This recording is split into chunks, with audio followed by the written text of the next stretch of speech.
How is it going to affect us? Well, the decision from Washington, D.C. to pause federal funding has left lawmakers scrambling right here in Washington State. Yes, it has. And Murrow News fellow Albert James tells us leaders from the governor on down are trying to decipher how Donald Trump's agenda will change theirs. The status of hundreds of millions of dollars in federal funding to Washington is up in the air, with the White House's financial freeze raising questions about school funding, social services, and other programs provided by the state.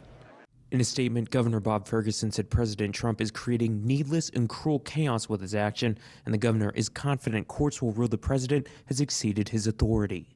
Attorney General Nick Brown has joined 21 other states in a lawsuit against the federal government over the move.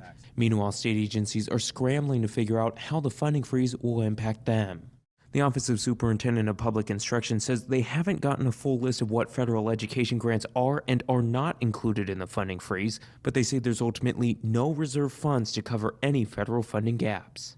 The Department of Social and Health Services says it's too early to tell the potential impacts of the funding pause, and WashDOT says they're looking for clarification from the federal government.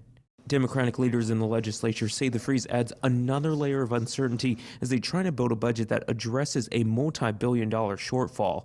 But legislators really have no control over the freeze. It is very alarming, and we have to wait and see what happens as the days and weeks go on. But again, if federal funding goes away, we do not have the ability to backfill those dollars. Legislative Republicans say they aren't fully aware of all the details of the funding freeze, but it speaks to a larger concern they've raised for a while. We have got to do a better job managing the state's budget so that we're not so dependent on changes in revenue, whether it's growth slowing but still growing, or changes in federal policy. In Olympia, I'm Albert James reporting.